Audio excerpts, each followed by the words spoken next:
नमस्कार दोस्तों, मैं आवेश पांडे आपका जीएस पुराण के इस एक नए सीरीज में आपका एक बार स्वागत करता हूं। देखिए, हम डेली ये विजन आईएएस का जो डेली न्यूज आता है, ठीक है? जैसे आज देख रहे हैं, आज आज कौन सा डेट है?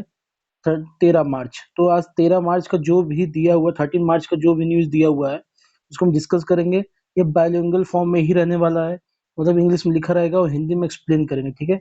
चाहे हिंदी मीडियम से हो चाहे इंग्लिश मीडियम को, दोनों एक लेमैन भाषा में समझाऊंगा मैं, ठीक है?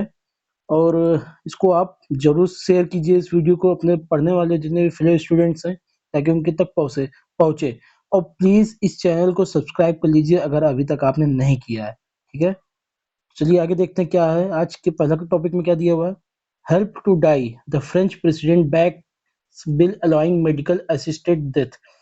मेडिकली असिस्टेड डेथ का क्या मतलब है यहाँ पे? जैसे यहाँ दे रखा है, देखिए, the it could make France the next European country to legalise euthanasia.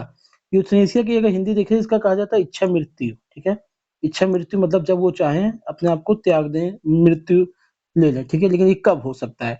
आज के लीगल इसमें देखा जाता है जब लोगों की ऐसी हालत कंडीशन हो जाती है, ऐसे मेडिकली इल हो जाते हैं कि अब वो ना जीने में रह रहे, ना मरने में रह रहे हैं, लेकिन उनके रहने से उनको खुद को बहुत प्रॉब्लम हो रही है, तो लोग इच्छा मृत्यु मांगते हैं, ठीक है? तो ये जो है यहाँ पे फ्रांस जो है इसको लीगलाइज करने जा रहा है कि भाई यूथनेसिया आप दीजिए, ठीक है? इच्छा मृत्यु देने जा रहा है। यूथनेसिया क्या है? आल्सो कॉल्ड मर्सी किलिंग की बात कर रहा है। मर्सी किलिंग मतलब मर्सी, दया आप दिखाइए कि हमको मार दीजिए, ठीक है? Is the practice of ending the life of a patient. जी, ये देखिए, लिमिट देयर सफरिंग, ठीक है? Practice of ending the life of a patient to limit their suffering instead of condemning someone to a slow, painful or undignified death. It allows one to the die with dignity, ठीक है? एक सम्मान के साथ मृत्यु प्राप्त करें। देखिए, होता क्या है कि जब बहुत से आप देखते हैं बूढ़े-बुजुर्ग हो जाते हैं या फिर उनकी हालत ऐसे खराब हो जाती है कि वो मर भी नहीं रहे, मतलब उनकी मृत्यु तो नहीं आ रही, लेकिन वो जीते हुए बहुत दर्द में हैं, बहुत परेशानी में हैं और मेडिकली पाइप लगा हुआ है, मुँह से लेके ना जाने कहाँ-कहाँ पाइप शरीर में घुसा हुआ है और जो उसे दवाई दिया जा रहा है, उनका जीना-मरना बराबर है, उनको और तकलीफ ही होती है उससे। तो ये लोग कहते हैं कि आप उनको इच्छा मृत्यु दे दीजिए। तो भारत में देखिए, सबसे पहले देखिए साइड में दे रखा है लीगल स्टेटस क्या है यूथनेसिया का, इच्छा मृत्यु का भारत में इसका वैधानिक इसका स्तर क्या है इस समय? Currently there is no law euthanasia, तो इच्छा मृत्यु को लेकर भारत सरकार ने ऐसा कोई कानून नहीं बना रखा है। भारत में सिर्फ पैसिव यूथनेसिया जो है, ये देखिए दिया हुआ ना, पैसिव पैसिव यूथनेसिया भारत में अलाउ है, ठीक है? जो सुप्रीम कोर्ट ने दे रखा है। जैसे इंपॉर्टेंट जुडिशियल प्रोनाउंसमेंट क्या है? Aruna Ramachandra Shanbaug versus union of India 2011 में। आप इसको डायरेक्ट ऐसे कोट कर सकते हैं किसी आंसर राइटिंग में, अरुणा रामचंद्र केस 2011 का, जिसमें ये क्या कहते हैं, सुप्रीम कोर्ट ने पैसिव यूथनेसिया को बारे में बताया है कि हाँ, आप इसको दे सकते हैं, ठीक है? कॉमन कॉज 2018 में supreme court held that a person in persistent vegetative state. इसका मतलब क्या है शुद्ध भाषा में? जो कोमा में लोग चले जाते हैं, ठीक है? तो इसमें दे रखा है कि जो लोग कोमा में है या फिर जो ये परसिस्टेंट वेजिटेटिव स्टेट में लोग हैं, ठीक है? तो वो लोग जो है can opt for passive euthanasia. अब ये पैसिव यूथनेसिया क्या भी बताते हैं, ठीक है? तो उन लोग को आप पैसिव रूप से इच्छा मृत्यु को दीजिए। Supreme Court also held that right to die with dignity is a fundamental right under article 21, ठीक है? तो 2 टाइप की यूथनेसिया होती है, एक एक्टिव होता है, एक पैसिव होता है। मेनली जो इसमें से लिखा कहानी है कि एक्टिव यूथनेसिया में आप दवा दे के उनको खत्म करते हैं, कुछ ऐसे इंजेक्शन देते हैं या कुछ ऐसे दवा देते हैं जिससे वो उनकी मृत्यु हो जाए, जैसे बेल्जियम, कनाडा, ठीक है? पैसिव यूथनेसिया में क्या होता है कि जो जैसे कि आप ऑक्सीजन लगा रखे हैं या किसी को या किसी दवाई दे रहे हो, देना बंद कर दीजिए, आदमी अपने आप धीरे-धीरे मर जाएगा। दवाई मत दीजिए, उसको कुछ मत दीजिए, बॉडी अपने आप कमज़ोर हो जाएगी, खत्म हो जाएगा। तो पैसिवली आप उसको मारिए, उसको दवा की ज़रूरत नहीं है, आप उसको इंजेक्शन देके उसको खत्म करें, ठीक है? तो आप उसको पैसिव खत्म करें। तो एक्टिव और पैसिव में अंतर समझ लीजिए, देख लीजिए, बेल्जियम, कनाडा यहाँ पे एक्टिव यूथनेसिया चलता है, ऑस्ट्रिया, फिनलैंड, नॉर्वे यहाँ पे पैसिव चलता है, भारत में भी पैसिव चलता है। एथिकल कॉन्ड्रम विद यूथनेसिया, जो इसके एथिकल इश्यूज क्या क्या आते हैं इच्छा मृत्यु के? इसका आर्गुमेंट के फेवर में देखिए क्या है? Personal liberty to execute living, will to refuse treatment, ठीक है? लोगों की अपनी पर्सनल वो है, चॉइस है कि भाई हमको दीजिए, खत्म कीजिए, क्योंकि अब जी नहीं पा रहे हैं। Right of A dignified life by preventing needless suffering. Needless suffering मतलब जरूरी नहीं फालतू क्या जी रहे हैं, ऐसे क्या जरूरत है कि कुछ कर भी नहीं पा रहे हैं, बस लेटे हुए हैं, ठीक है? अपना दिन गुजर रहे हैं। तो इसको कहते हैं argument for favour. Argument against क्या है? डिवैल्यूज ह्यूमन लाइफ। भाई आप ह्यूमन लाइफ तो ऐसा थोड़ी ना कि ये आपको मिल चुका है तो आप अपने शरीर अपने क्या कहते हैं कि मालिक थोड़ी ना है। जब आप अपने आप को जीवित नहीं किए हैं, आप थोड़ी ना अपने आप को पैदा किए, तो आप अपने आप को मार कैसे सकते हैं? Taking life is inherently wrong, immoral है, रॉन्ग है, इमोरल है, अगेंस्ट मेडिकल एथिक्स। अब डॉक्टर भी ये काम करने लगेगा। डॉक्टरों के मेडिकल एथिक्स क्या होती है? लोगों की रक्षा करना। अब डॉक्टर पैसिव यूथनेसिया चाहे एक्टिव, दोनों एक तरीके से गलत चीज है, ठीक है। Nursing, care giving and healing, ठीक है, ये सबके अगेंस्ट है। तो ये हमने देख लिया। आइए नेक्स्ट टॉपिक देखते हैं। स्टडी है, एक स्टडी हुई है, क्या है? Title of the women by the women and for the nation, ठीक है। एक टाइटल, एक क्या कहते हैं, एक स्टडी है जो उसका रिपोर्ट का नाम क्या? Of the women by the women and for the nation, release by SBI, State Bank of India. ये क्या कहता है? स्टडी कहता है कि aims to capture the changing landscape of SHG. SHG क्या होती है? इसको कहते हैं सेल्फ हेल्प ग्रुप। कुछ महिलाएं आती हैं, मिलके एक ग्रुप बनाती हैं। ये महिलाएं जो है, ये एसएचजी, जो इसको एक ग्रुप कह दिया जाता है, ये एक दूसरे की सबकी मदद करती है, ठीक है। किसी एक को पैसे की जरूरत हो तो बाकी सब महिलाएं मिलकर पैसा देंगी, किसी एक को कुछ जरूरत हो बाकी सब महिलाएं मिलकर एक तरीके से अपना ऑर्गेनाइज समूह बन जाता है, ठीक है। इसको कहते हैं सेल्फ हेल्प ग्रुप। ये महिलाओं का भी होता है, ये पुरुषों का भी होता है, ये किसानों का भी होता है, ये फला फला सबका होता है अपना, ठीक है। हाँ, हाँ, ऑब्जेक्टिव अलग-अलग हो सकते हैं, ठीक है? उनका जो उद्देश्य अलग-अलग हो सकता है। तो क्या है? Self help group through analyse of credit utilisation and digital behaviour matrices for self help group और मेंबर्स एंड लखपति दीदीज। लखपति दीदीज क्या है? मेनली ये जो सेल्फ हेल्प, जो ये जो रिपोर्ट आया है, ये इसलिए था कि सेल्फ हेल्प ग्रुप का जो उनका जो कैसे क्रेडिट यूटिलाइजेशन, जो उनको उधार मिल रहा है, जो पैसा है उनका कैसे उसका इस्तेमाल कैसे हो रहा है, फला-फला, इसी सब को लेकर एक क्या कहते हैं, अब इसको महिलाओं को लेकर सोसाइटी में यूज़ कर सकते हैं। इस रिपोर्ट को आप टाइटल करके लिख सकते हैं, ठीक है। लखपति दीदी ये होती है जो सेल्फ हेल्प ग्रुप की जो महिला मेंबर होती हैं, जिनकी एनुअल इनकम 1 लाख या उससे अधिक हो जाती है, ठीक है। एनुअल इनकम की बात हो रही है, मंथली इनकम की बात नहीं हो रही है, इसको ध्यान दीजिएगा, ठीक है। इनकम वैसे हमेशा एनुअल ही बताई जाती है। सेल्फ हेल्प ग्रुप और क्या, आप देखिए ये बात देखिए आगे, इसको क्या कहते हैं, इलैबोरेट भी कर दिया गया है, समझा दिया गया है। एक वॉलंटरी ऑर्गेनाइजेशन है, ठीक है, ऑफ पीपल ऑपरेटिंग, एक सेकंड देखिए, जी देखिए, people operating with in A framework of rules regulation for common economic and social objective. एक कॉमन इकोनॉमिक सोशल ऑब्जेक्टिव होगा। उस जैसे एक गांव में कुछ महिलाओं की क्या है दिक्कत, मान लीजिए गांव में पानी की किल्लत है, तो सब हेल्प ग्रुप मिलके का वाटर कंजर्वेशन पे कुछ काम कर सकते हैं। तो उनका कॉमन ऑब्जेक्टिव है, कॉमन इंटरेस्ट है, ठीक है, सोशल इकोनॉमिक सब कुछ ऑब्जेक्टिव कॉमन है। With an approach of participatory decision, सब मिलकर महिलाएं डिसीजन लेंगी, making and sharing of benefit, it is an equitable manner. Equitable manner का क्या मतलब होता है? इक्विटेबल का मतलब ये होता है जिसको जितनी जरूरत हो। सबको जरूरी नहीं कि सबको बराबर पानी दो, ठीक है, या पैसा दो, या कुछ कोई भी चीज सबको बराबर देने की जरूरत नहीं, लेकिन जिसको जितनी जरूरत हो उसके हिसाब से उतनी दो। आज आपको कम जरूरत है, आज कम लीजिए। आज आपको कम भूख लगी है तो 1 रोटी खाइए, कल ज्यादा भूख लगी कल 3 रोटी खा लीजिएगा, इस हिसाब से, ठीक है। तो हेल्प ग्रुप ऐसे काम करता है। की हाइलाइट्स की रिपोर्ट को देखिए। Incomes of female member of SHG have more than tripled in the last 5 years। तो मतलब कि जो सेल्फ हेल्प ग्रुप की महिलाएं हैं, उनकी जो इनकम है वो 5 गुनी बढ़ चुकी है, सॉरी 3 गुनी बढ़ चुकी है लास्ट 5 ईयर में। 97.5% ऑफ सेल्फ हेल्प ग्रुप है बैंक अकाउंट, ठीक है। इसका मतलब समझ रहे हैं कि एसएचजी ग्रुप जो है उसकी महिलाओं में 97.5% एसएचजी है, उसका अपना एक बैंक अकाउंट है, ठीक है।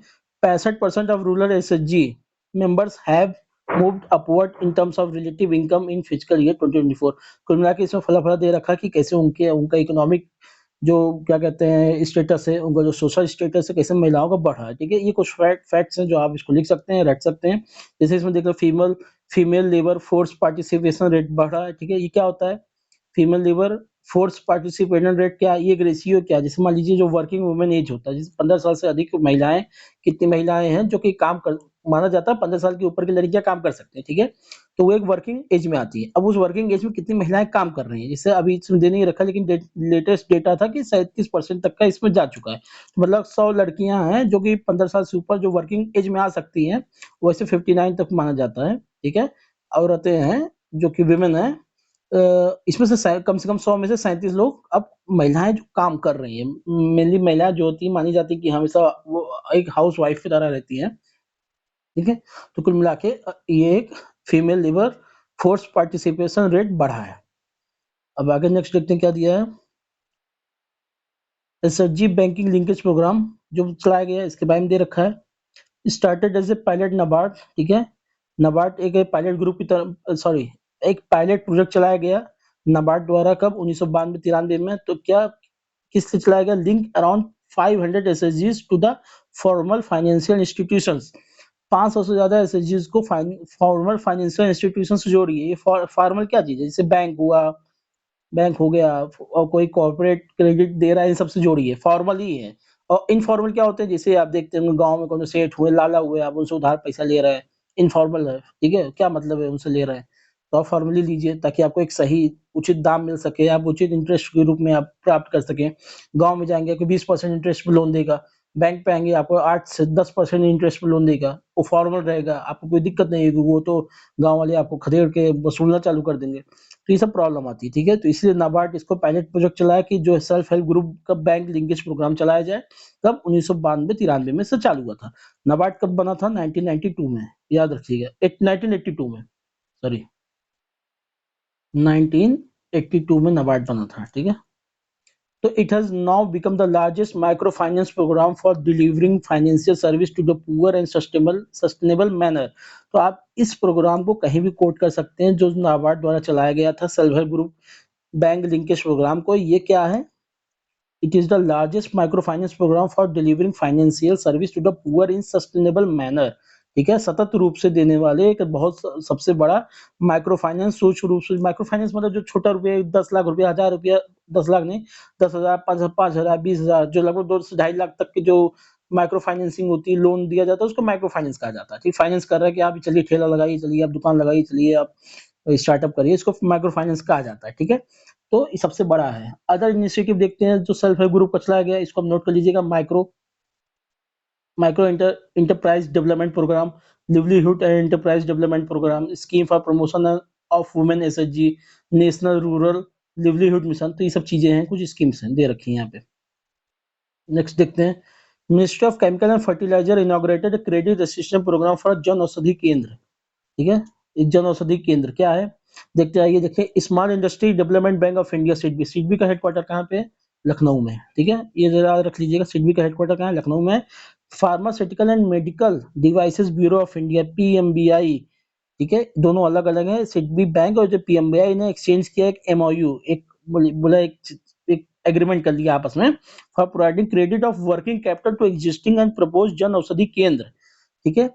दरअसल जन औषधि केंद्र क्या होता है? एक इनफॉर्म जो प्राइवेट ग्रुप होते हैं, जो प्राइवेट दुकानदार हैं, एक भारत सरकार के यूनिट के रूप में काम करिए, जन औषधि केंद्र के रूप में काम करिए। कुछ दवाइयां हैं, कुछ ऐसी सुइयां हैं, कुछ ऐसे मेडिकल डिवाइसेस हैं जिनको आप सस्ते दाम पे लोगों को बेचिए। तो आप कैसे बेचेंगे? जब आपको कुछ सस्ता मिलेगा, तो आपको सस्ता कैसे मिलेगा? सरकार जब आपको सस्ता देगी। सरकार आपको सस्ता कैसे देगी?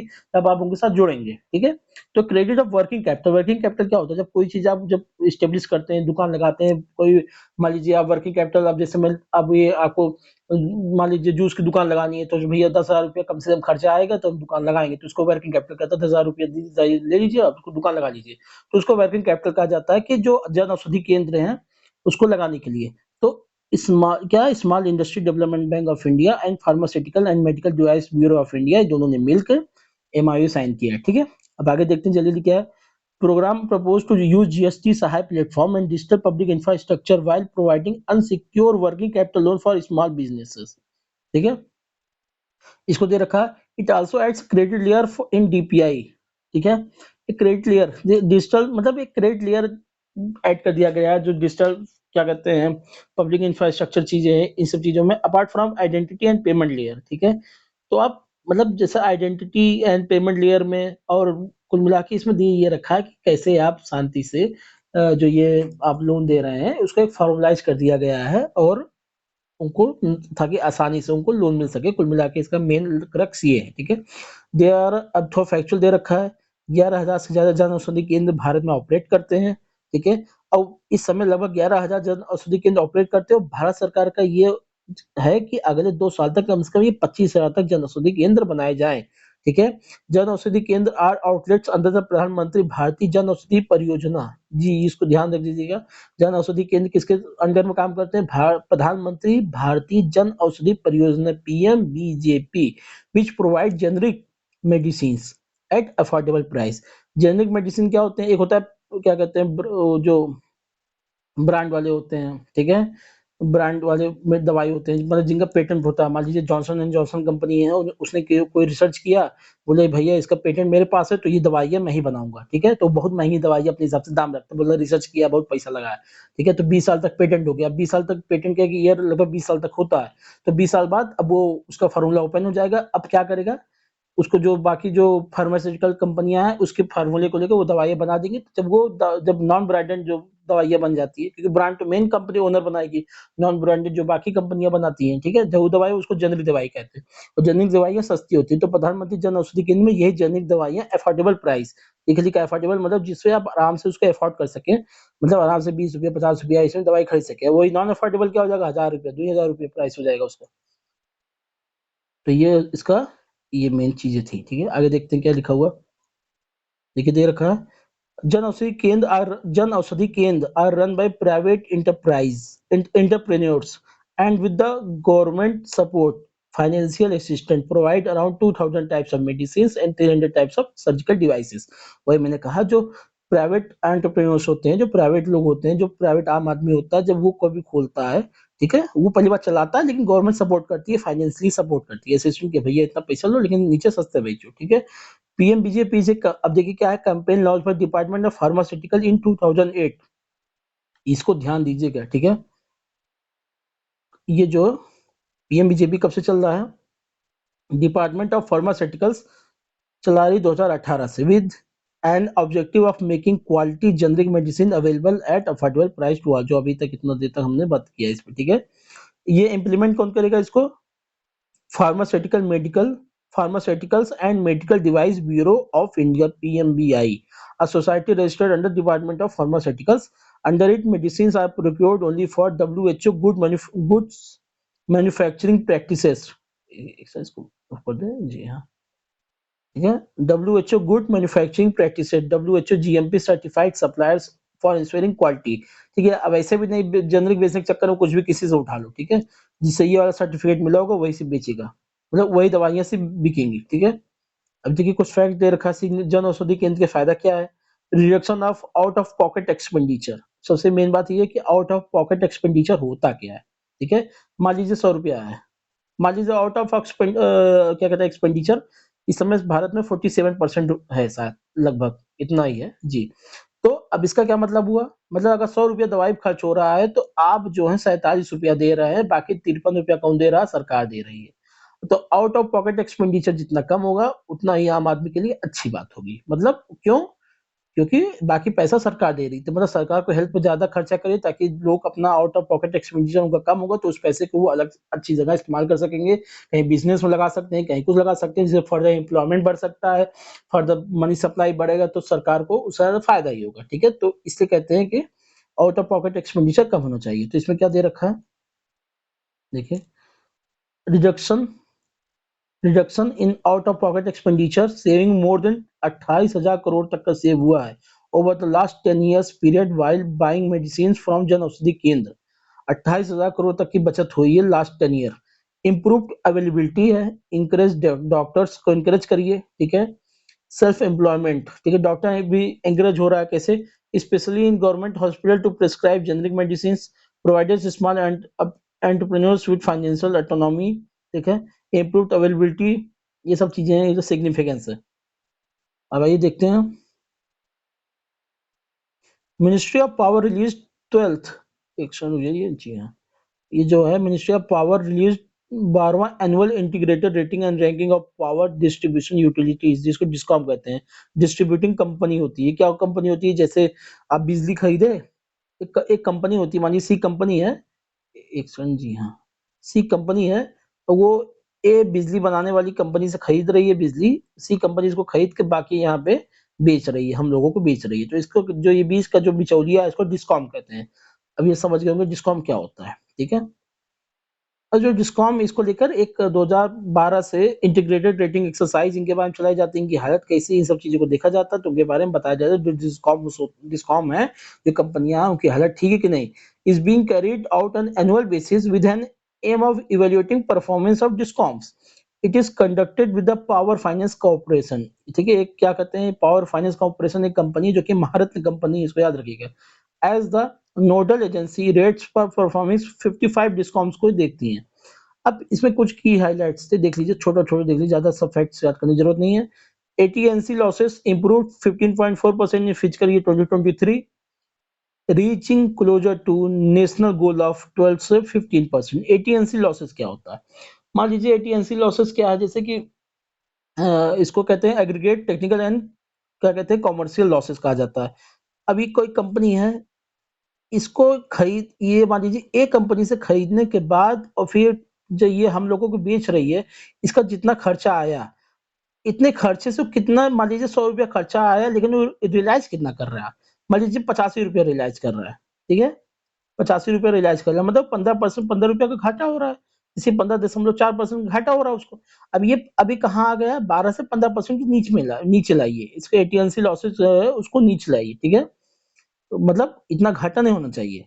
बिलिंग एफिशिएंसी इंप्रूव हो चुकी है, मतलब पैसा से बढ़िया जो बिलिंग एफिशिएंसी, मतलब चोरी कम हो रहा है, क्या कहते हैं, बिजली का अच्छे से बिलिंग हो रही है। Average power purchase cost increase by 71 से 71 पैसा किलोवाट, मतलब उनको जो पैसा डिस्कॉम अच्छे से बेच ले रही है लोगों को।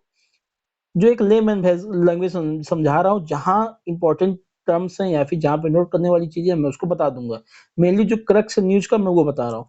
Subsidy dispersals by state government crossed 100% with the few states supporting financial losses of discoms through subsidy grants। कुल मिला के जो डिस्ट्रीब्यूटिंग कंपनी है उनके लॉस के लिए सरकारें नए नए कदम उठा रही हैं। अब इनके लीगेसी इश्यूज क्या थे, जिसको हमको जो शुरू से चलते आ रहे हैं, देखिए दे रखा है, इसमें कोई बहुत ज्यादा इंपॉर्टेंट नहीं है। जैसे देखिए sectoral debt has been study increasing. Sectoral debt मतलब उधार ले रहे हैं लोगों से, इनका उधार बढ़ते जा रहा है, क्योंकि लॉस में है तो इनका उधार बढ़ते जा रहा है। ठीक है, mainly for capex capital expenditure के लिए, फाइनेंशियल लॉसेस को अपना दोबारा पैसा लिए उसको चुकाने के लिए, एंड वर्किंग कैपिटल कुछ नया काम करने के लिए। Discoms grapples with high quantum of trade payables. भाई बहुत, आप पैसों जो कंपनियां होती हैं जिस ए से खरीद रही हैं तो इनको पैसों तो देना पड़ेगा। Trade payables to generation companies जो जनरेट कर रही हैं, एंड ट्रांसमिशन कंपनीज ओन क्या का, हाँ जी, ओइंग टू स्टेट फाइनेंस।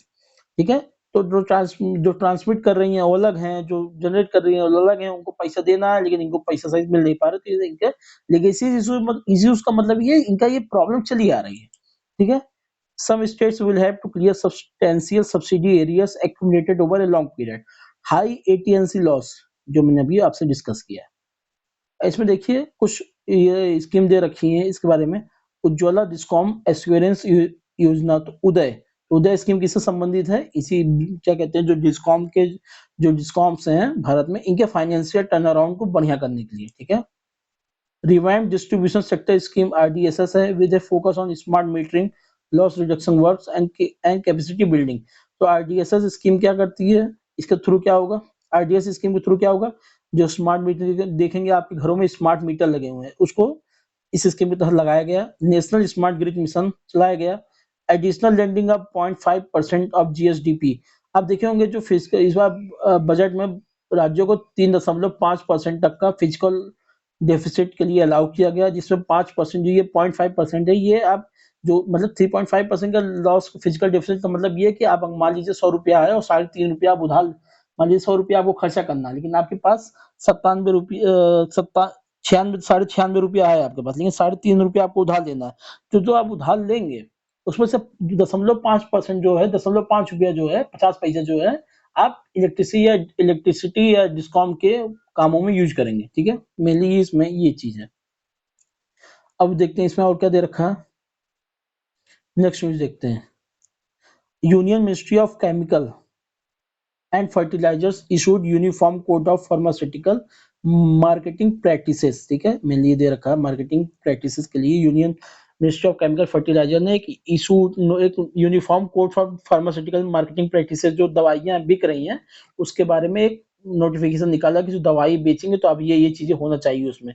तो वो चीजें क्या क्या होना चाहिए, वो चीजें, information about drugs must be balanced, up to date, verifiable, must not mislead either directly or by indirectly।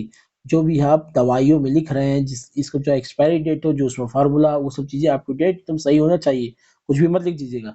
Claims and comparison, कुछ भी क्लेम कर रहे हो कि भैया 99% कीटाणु डिटॉल साबुन से मर जाएँगे, तो 99% मरने चाहिए, ठीक है? मतलब कुल मिला के फालतू क्लेम ना कर दीजिएगा ताकि लोग एकदम बहकावे में आके खरीद लें, ठीक है? झूठा क्लेम ना करिएगा। Comparison of drugs must be factual होना चाहिए, फेयर होना चाहिए एंड कैपेबल ऑफ सब्सटेंशिएशन होना चाहिए। मतलब जो भी प्रामाणिकता उसकी होनी चाहिए उन सब चीज़ों की, उन दवाइयों की। Textual and audio visual promotion जब आप करें, जैसे दवाइयाँ बेचते हैं, जैसे देखते हैं डॉक्टर, पता नहीं जिसका भी डॉक्टरों का वो चलता है दवाइयों का, डिस्प्रिन का चलता है, ठीक है? इन सब चीज़ों का जो प्रमोशन आता है, टीवी पे देखते हैं, उसको उसके उसके बाद में दिया promotion material such as mailings and journal advertisement must not be designed to disguise their real nature, ठीक है? काम कुछ कर रहा है, करना कुछ है, बता कुछ और रहा है, तो ये सब नहीं होना चाहिए। कंटिन्यूइंग मेडिकल एजुकेशन बढ़ाइए लोगों को, ठीक है? Relationship with health care professionals, no gift इन्हें कि डॉक्टरों को देखते होंगे चाहे एमआर होते हैं, आप एमआर ना कहिए किसी को, पर्सनल ऑक्यूपेशन करने वाले लोग ना कुछ बोले, जो कुछ लोग तो डॉक्टरों को गिफ्ट दे दिए कि भाई साहब बढ़िया गिफ्ट लीजिए, लेकिन जब आप रिकमेंड करिएगा तो इस कंपनी का यही दवाई रिकमेंड कीजिए, ठीक है? ताकि हमारी दवाइयाँ ज़्यादा बिकें, तो ये सब नहीं होना चाहिए। Ethics Committee for Pharma Marketing Practices in each association for handling complaint, एक एथिक्स कमेटी होनी चाहिए हर फार्मास्यूटिकल जो कंपनियां होती है जो मार्केटिंग करती हैं उनका एक एथिक्स कमेटी बने ताकि कोई दिक्कत हो चेक करें। अदर प्रोविजन क्या, डिपार्टमेंट ऑफ फार्मास्यूटिकल्स में issue standing order for removal of difficulties in operation of UCMPM, ठीक है, जो कोड है। बाकी सब चीजें समझ गए किस लिए दिया है, मेन यही चीज है। अब ये जो कोड है इसका इंपॉर्टेंट क्या है, जो नोटिफिकेशन जारी किया इससे क्या होगा, पेशेंट सेफ्टी होगा, रिस्पॉन्सिबल इनोवेशन होंगे एंड प्रोफेशनल इंटीग्रिटी बढ़ेगी, ठीक है?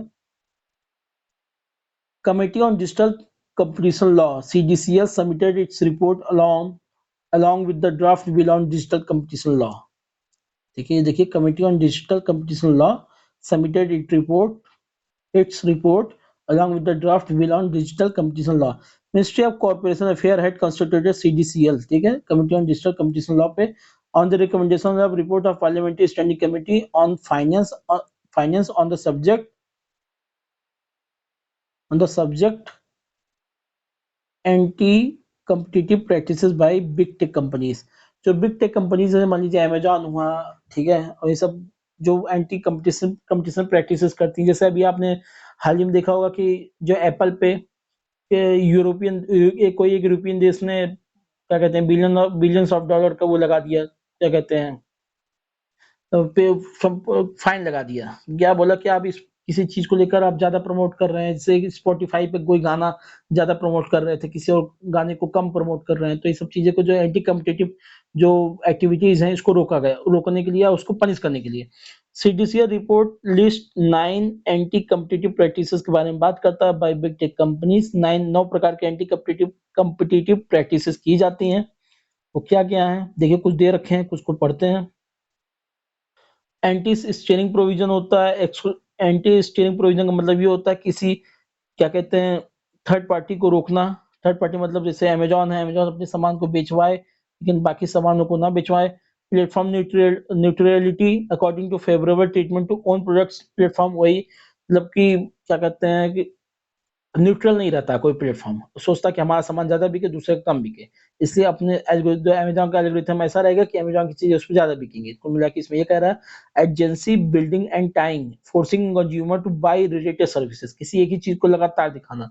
Data uses using personal data for consumer profiting, ठीक है, कंज्यूमर डेटा को आप जो है यूज कर रहे हैं ताकि वो अपना पर्सनल क्या कहते हैं उसको प्रॉफिट ले सकें। कैसे लेंगे इससे, मान लीजिए कोई एक व्यक्ति है, ठीक है, उसको मूवी देखना, उसको टी शर्ट देखना ज्यादा पसंद है, तो अब हमेशा उसको टी शर्ट बढ़िया बढ़िया अलग अलग प्रकार का टी शर्ट, मतलब उसको आप फोर्स कर रहे हैं कि नहीं भाई आप यही खरीदिए, नहीं भाई आप यही खरीदिए, ठीक है। मतलब कुल मिला के आप समझिए एंटी कम्पिटिटिव प्रैक्टिसेस क्या होती हैं। अदर एसीपीज इंक्लूडिंग प्राइसिंग होती है, डीप डिस्काउंट, जैसे अमेजॉन अपने कपड़ों पर ज्यादा जो उसका सामान है उस पर ज्यादा डीप डिस्काउंट दे रहा है। एक्सक्लूसिव टाई अप्स होती हैं, जैसे किसी मान लीजिए अमेजॉन ने ही उसके साथ किसी लेवाइस की कंपनी के साथ कर लिया कि हमारी जीन्स को ही आप ज्यादा दिखाएंगे, बाकी जीन्स को कम दिखाएंगे। तो ये सब चीजें जो आती हैं एंटी कम्पिटिटिव प्रैक्टिसेस में आती हैं, ठीक है। प्रेजेंट रेगुलेटरी लैंडस्केप देखिए, भारत में जो दे रखा, कम्पिटिटिव एक्ट 2002 में आया, बाद में कंपटीशन कमीशन ऑफ इंडिया इसी के थ्रू बना। इंफॉर्मेशन टेक्नोलॉजी रूल 2021 आया, इसके तहत ही बोला गया कि एक जो बड़ी-बड़ी कंपनियाँ जैसे ट्विटर हुआ, फेसबुक हुआ, इंस्टाग्राम, ये सब एक क्या कहते हैं, एक अधिकारी रखी है जिससे कोई शिकायत हो सके तो उस अधिकारी से शिकायत कर सके। Digital personal data protection act 2023 आया, कंज्यूमर प्रोटेक्शन एक्ट 2019 आया। तो ये चीज़ें मेजर्स ली गई भारत में, ठीक है? नेक्स्ट क्वेश्चन देखते हैं। सॉरी, हाँ, आगे देखते हैं। सीडीसीएल्स रिकमेंडेशन जो कमेटी थी उसने क्या रिकमेंड किया? Introduction of digital competition act with x anti before the event measures, ठीक है? कुछ भी होने से पहले जो जो भी बॉडी बने या जो कुछ भी हो, एक्ट हो, उसको रोक सके। To ensure that competition commission of India intervenes before the instance of ACP. तो कंपटीशन कमीशन ऑफ इंडिया 2009 में बना, किसके तहत? द कंपटीशन एक्ट 2002 के तहत। ये भारत में एंटी कम्पिटिटिव प्रैक्टिसेस को रोकता है। Regulating of systematically significant digital enterprises which have ability to influence Indian digital market, ठीक है? कुल मिला के ऐसे डिजिटल एंटरप्राइज जो सिस्टमेटिकली सिग्निफिकेंट होते हैं, जैसे अमेजोन हुआ, फेसबुक हुआ, इन सबको रोकता है। भैया आप जो है सब ना काम करिए, मतलब फालतू ऐसा काम ना करिए जो कि एथिकल इश्यूज, जो एंटी क्या कहते हैं कंपटीशन प्रैक्टिसेस हैं। Threshold and criteria for designation as SSD, significant financial strength comprising turnover, market capitalization, etc। ये बता रहा है कि जो सिस्टमेटिकली सिग्निफिकेंट डिजिटल एंटरप्राइजेस होती क्या है, ठीक है? इस significant spread of enterprise in core digital services, ये सब चीजें। Monetary penalty for non compliance with x anti obligations restricted maximum 10% of global turnover of SSDs, ठीक है? तो आप मॉनेटरी कंप्लायंस लगाइए, मॉनेटरी फाइन लगाइए, लेकिन ऐसा भी ना रहे कि उसके पूरी कमाई का 10% से ज्यादा चला जाए, ठीक है? मैक्सिमम उतना ही तक रखिएगा। अमेजॉन मान लीजिए 10,000 करोड़ कमा रही तो 100 करोड़ से ज्यादा उस पर ना फाइन लगा दीजिए। तो मॉनेटरी पेनल्टी रखिए। अगर नॉन कंप्लायंस कर रहा है, अगर एंटी कॉम्पिटिटिव क्या कहते हैं एक्टिविटीज को नहीं रोक रहा है, तो आप उस पे फाइन लगाइए। आगे देखते हैं। Also in news places, sorry, कुछ कुछ न्यूज में आज आज जो न्यूज में था उसको देखते हैं। एस्ट्रोनॉमिकल ग्रैंड साइकिल, एजीसी क्या है?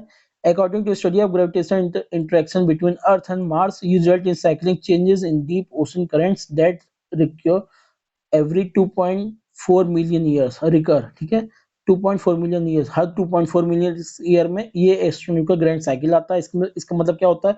मान लीजिए ये अर्थ का इलिप्टिकल पाथ है, ये सन है, ठीक है? ये मार्स है और ये अर्थ ऐसे घूम रहा है, ठीक है? ऐसे ये देखिए, मान लीजिए अर्थ ऐसे सिर्फ येलो वाले में घूम रहा है। तो ये जो मंगल ग्रह है, इसके ग्रेविटेशनल इम्पैक्ट की वजह से इसका जो इलिप्टिकल साइकिल जो अर्थ का है, कभी कभी चेंज हो जाता है। मतलब जरूरी नहीं कि हमेशा वो ऐसे ही ऐसे घूम रहा हो, ठीक है? उसका कभी साइज ऐसे ऐसे भी हो सकता है, बढ़ भी सकता है। तो जब मंगल ग्रह के जो गुरुत्वाकर्षण के प्रभाव में या ग्रेविटेशनल के प्रभाव में आता है, तो जब होता है, कब होता है? 2.4 मिलियन ईयर्स में एक बार होता है। उसके प्रभाव में आके क्या होता है, तब जब आता है तो एस्ट्रोनॉमिकल ग्रैंड साइकिल कहते हैं। इसी प्रकार से ऐसे कैसे क्या क्या ये इम्पैक्ट कहाँ डालता है? ये समुद्र ओशनिक इम्पैक्ट डालता है। उसमें ज्वार भाटा जो आती हैं और प्रबल हो जाती हैं। mechanism behind AGC क्या? gravity field of planets in solar system interfere with the each others and his interaction called resonance influence earth path around the sun। such interaction between earth and mars को जब अर्थ और मंगल ग्रह के जब बीच जो interaction होता है और अर्थ में कुछ चेंजेस आते हैं, उसको एजीसी कहते हैं, एस्ट्रोनॉमिकल ग्रैंड साइकिल कहते हैं। While earth interaction with Jupiter और सैटर्न, जब जुपिटर और सैटर्न के बीच में जब इंटरेक्शन के बाद कुछ आता है तो मिलानकोविच साइकिल कहते हैं। मिलानकोविच साइकिल क्या है, इसको हम बाद में अलग से आपको एक वीडियो में समझा देंगे। कुल मिला के ये समझिए, मिलानकोविच साइकिल, जैसे मान लीजिए ये सन है, तो ये अर्थ, मान लीजिए ये देखिए अर्थ ऐसे घूम रहा है, तो हमेशा अर्थ ऐसे नहीं घूमता। अब दोबारा देखिए, मिलानकोविच साइकिल कहता है कभी ऐसे भी हो सकता है, ठीक है? तो ये ऐसे भी हो सकता है। तो अर्थ की जो इसेंट्रिसिटी है, ठीक है, जिसे मिलानकोविच साइकिल में 3 चीजें दी गई थी, शॉर्ट में बता देते हैं। एक देखिए, एक इसेंट्रिसिटी की बात होती थी, एक ऑब्लिक्विटी की बात होती है, एक प्रिसिजन की बात होती है। इसेंट्रिसिटी कहता है अर्थ का जो ये है, एक सेकंड, हाँ, अर्थ का जो ये जो ऑर्बिट है, हमेशा एक जैसा नहीं रहता है। ऑब्लिक्विटी की बात करता है, जो ये अर्थ का ये जो मान लीजिए एक्सिस है 23.5 डिग्री, ये कभी 22.5 से लेके 24 तक इसे घूमेगा। कभी ज़्यादा एक्सिस इसका बढ़ जाएगा, कभी कम हो जाएगा, ऐसे हो जाएगा, ठीक है? और प्रिसिजन क्या होता है? प्रिसिजन कहता है मान लीजिए अर्थ अभी ऐसे है, बाद में अर्थ कभी ऐसे ऐसे एक्सिस में ऐसे में आ जाएगा, ठीक है? उस दूसरी तरफ जैसे लट्टू घूमता है ना, लट्टू देखिए, कभी इधर कभी उधर ऐसे घूमता रहता है, तो पृथ्वी लट्टू की तरह घूम रही है। तो ये मिलानकोविच साइकिल हो गया। अब आगे देखते हैं, उसको अलग से एक वीडियो में समझा देंगे क्या है। Samudrayaan, Samudra Ministry of Earth Science announced that Samudryan mission is set to explore ocean head bed by 2025 and तक, 2025 के अंत तक समुद्रयान मिशन जाएगा। समुद्रयान मिशन क्या है, एक वाटर डेप्थ 6 किलोमीटर के डेप्थ में जाएगा, ठीक है। 3 लोग जाएंगे, एक साइंटिफिक सेंसर्स के साथ जाएंगे, उसमें रिसर्च करेंगे। पॉलीमेटेलिक नोड्यूल्स होते हैं जो मैग्नीज की, इन सबको लोग देखेंगे कहाँ, इंडियन ओशन में, ठीक है, डीप ओशन मिशन में। इसको किसने डिजाइन किया है, एक जो सबमरीन जाएगी उसको मत्स्य 6000 कहेंगे। इसको national institute of ocean technology NIOT Chennai ने इसको डिजाइन किया है। ये 12 घंटे तक, ये देखिए जी, ये 12 घंटे तक ऑपरेशनलाइज रहेगा, काम कर किया जा सकता है। और मान लीजिए कोई इमरजेंसी पड़ गई तो 96 आवर तक इमरजेंसी के लिए ये काम चल सकता है, ठीक है। भारत शक्ति क्या है, भारत शक्ति tri services firing and manoeuvre exercise. Bharat शक्ति 2000, ये भारत शक्ति कह रहे हैं, भारत शक्ति पोखरण राजस्थान में कल एक मिलिट्री एक्सरसाइज हुई। इसमें मेनली ये था कि जो भारत देसी चीजें भारत की, जैसे तेजस हुआ, T90, ये देखिए T90 टैंक्स हुआ, धनुष हुआ, सारंगन हुआ सिस्टम, आकाश वेपन, इन सबको एक प्रदर्शनी किया जाता है दुनिया के सामने, देखिए हमारा जो लोकल वेपन है कितना बढ़िया है, इसको आप खरीदिए, ठीक है। तो मेनली भारत शक्ति का यही मेन था। कोचरब आश्रम, ठीक है। Prime minister Modi visited Sabarmati आश्रम एंड इनॉग्रेटेड रीडेवलप्ड कोचरब आश्रम ऑन 12 मार्च, ठीक है। ऑन 12 मार्च 1930 गांधी जी जानते हैं, 12 मार्च 1930 को महात्मा गांधी ने सॉल्ट सत्याग्रह, नमक सत्याग्रह आंदोलन चलाया था, जो कि 12 मार्च से चालू किया था और दांडी तक गए थे। दांडी मार्च जिसको कहा जाता है, from Sabarmati Ashram to the coastal towns of Dandi. At Dandi Gandhi ji ने नमक बना के, नमक के कानून को तोड़ा था। कोचरब आश्रम क्या है, कोचरब आश्रम अहमदाबाद में, जो कि पहला आश्रम था जब महात्मा गांधी 1915 में साउथ अफ्रीका से लौटे थे, तो इसी आश्रम का निर्माण कराया था। और किसके साथ, एक उनके साथ वकील थे जिनका नाम था जीवन लाल देसाई, नाम याद कर लीजिएगा, जीवन लाल देसाई की मदद से कोचरब आश्रम अहमदाबाद में महात्मा गांधी ने साउथ अफ्रीका से लौटने के बाद सबसे पहले बनाया था। फेलो लॉयर थे जो गांधी जी का मदद किए थे। Calling name presentation snap, calling name presentation, इसमें दिए ट्राई जो है, telecom regulatory authority of India ने रिकमेंड किया है कि इंट्रोडक्शन ऑफ सिनैप, इसको क्या कहते हैं, इंट्रोड्यूस करिए। इसका मतलब ये होता है मेनली क्या है, जब कोई फोन करता है, नो नंबर आता है तो उससे आपको नंबर दिखता है, या फिर ट्रू कॉलर का आप इस्तेमाल करते हैं तो उसको आप थोड़ा बहुत आपको पता चल पाता है अगर वो ट्रू कॉलर रजिस्टर है तो, ठीक है। तो ऐसे में होता क्या है, जो स्नैप के थ्रू जो कोई नंबर करेगा तो उसका डिटेल, उसका नाम, उसने क्या आइडेंटिटी क्या है, वो अपने आप सामने आ जाएगा, चाहे आपके मोबाइल में उसका नंबर सेव हो, चाहे उसका मोबाइल नंबर सेव ना हो। तो ये सब चीजें आपको, जो स्पैम होते हैं, इन सब चीजें से आपको बचाएगा। Snap is a supplementary service that enables the called party to receive calling name information and calling party. Calling name क्या है, of each telephone subscriber should be provided by the originating access service provider. It aims to address the incessant spam and unsolicited solicited commercial communication (UCC). UCC means any commercial communication that is neither as per the consent or nor as per registered preference of recipient. कुल मिला के जो spam आता है उसमें पता चल जाएगा किसका फोन आ रहा है, ठीक है, आपको फोन में पता चल जाएगा। Atmospheric research test bed in central India, ARTCI, ये कहाँ पे लगा है, मध्य प्रदेश में। मिनिस्ट्री ऑफ अर्थ साइंस ने इनॉग्रेट किया पहला phase of ARTCI in MP। ये क्या करेगा, advance weather research for better understanding of process governing monsoon convection and land atmosphere interaction over core monsoon zone। कुल मिला के मानसून कैसे आ रहा है, कितना आ रहा है, लानीना है कि एल नीनो है, क्या है मौसम, इस पानी ज्यादा बरसेगा कि कम बरसेगा। कुल मिला के यहाँ पे जो रिसर्च, जो ये टेस्ट बेड मध्य प्रदेश में लगाया गया है, यही इसको रीड करेगा। It is a first of its kind test bed facility spearheaded by the Pune based Indian Institute of Tropical Metrology. ये भी याद कर लीजिएगा, Indian Institute of Tropical Metrology कहाँ है, पुणे में है, ठीक है। अभी क्या करेगा, it has been established under atmosphere and climate research modelling observing system and services umbrella scheme of ministry of earth exosphere, sorry earth science, ठीक है। मिनिस्ट्री ऑफ अर्थ साइंस के अंदर एक अक्रॉस स्कीम, एक स्कीम का नाम भी देख लीजिए, अक्रॉस। आपसे इससे पूछ सकता हूँ वनडे एग्जाम में कि अक्रॉस स्कीम, या फिर जो आप पीसीएस का एग्जाम देते हैं, FARO का एग्जाम देंगे तो उसमें पूछ लेगा अक्रॉस परियोजना किससे संबंधित है, तो मिनिस्ट्री ऑफ अर्थ साइंस से संबंधित है। अभी पूछ लेगा किससे संबंधित, तो आप समझ जाएगा कि इन्वायरमेंट के, वो इन्वायरमेंट के अध्ययन करने के लिए, ठीक है। ARTCI will have remote sensing and in situ instrument providing continuous observation of convection, cloud participation, soil moisture and radiation. ठीक है। ग्लोबल सीड वॉल्ट क्या है ये? इसके बारे में इसमें दे रखा है कि recently gene banks from multiple countries have deposited seed of GSV stock pile. मान लीजिए पूरा प्रलय आ गया पूरी धरती पे, ठीक है, और कुछ लोग बच जाते हैं, या फिर आने वाले प्रलय आया, सब मानव खत्म हो गए, फिर दोबारा मानव नया सृजन हुआ, जब दोबारा आदमी जिंदा हुए, पैदा हुए, जानवर जो कुछ भी है, मान लीजिए फिर पढ़ने लिखने जान गए, शिक्षित हो गए, पढ़ लिख लिए, फिर अब उनको पता तो ये चलना चाहिए ना कि हाँ पहले क्या खाना पीना कैसे था, कैसे किया। तो यहाँ पे ग्लोबल सीड वॉल्ट है, ठीक है। यहाँ पे सब दुनिया भर के खाने पीने जो आप उगाते हैं, जो उन सबको बिया यहाँ जा आप रख दो भैया, ताकि आने वाले समय में इसको देखेंगे। बिया रख दो और उसकी उनकी क्या कहते हैं, जो उनका डीएनए रख दीजिए, उनका कुछ भी कुछ चीजें इस तरह की बाद में, ताकि उसको रिसर्च हो सके, उस पर आगे काम हो सके। This is part of international system for conserving plant genetic diversity guided by the food and agriculture organisation FAO. ठीक है। फाओ का हेडक्वार्टर कहाँ पे है? रोम में है। Functions as safety depository of orthodox seeds, primarily of domesticated plants and their wide relatives, which are important to food and agriculture।